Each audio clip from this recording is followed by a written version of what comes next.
Go find your basket of fruit and pick out an apple you think looks good. Now, using a sharp cutting knife, carefully cut the apple at a slight diagonal so that it slices right through the center of the apple core.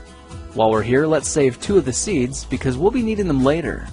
Now that we've got our 2 halves, let's take the side that still has the bottom attached and place it face down on a cutting board. We'll need to place 2 butter knives perpendicular with the top and bottom of the apple. Now we can carefully cut down along one side of the apple core until the knife bottoms out on our makeshift spacers, then use the spacers as a guide to gently cut in from the side. When the 2 cuts meet, you'll have an apple wedge that pops right out. And while we're here, let's cut a piece from the other side the same way. Now our goal with these is to cut out 3 more L-shaped wedges about 1/4 inch thick. And this time, rather than cutting in sideways toward your fingers, try turning the piece over so you can cut downward and meet the first cut at the bottom. Now with a little wiggle, a new apple wedge should break free.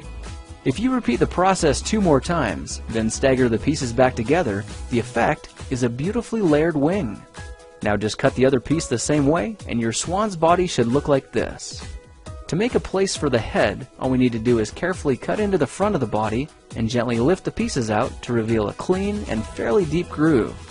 At this point we can go ahead and grab the other half of the apple and place it between the butter knives like before, but this time we're just going to use them as spacers to cut an even slice off the bottom. You can see that repeating this process 3 or 4 times gives us a nice variety of shapes and sizes. Now look for a piece that resembles a heart that's been slightly flattened on top. All it takes to form the swan head is 3 strategic cuts with a knife. I made 1 angled cut to form the head, a horizontal cut to form the neck, and 1 slanted cut at the bottom for the base. Now you should be able to see how this is coming together, and to clean it up a bit, just use your knife to round off the sharp edges.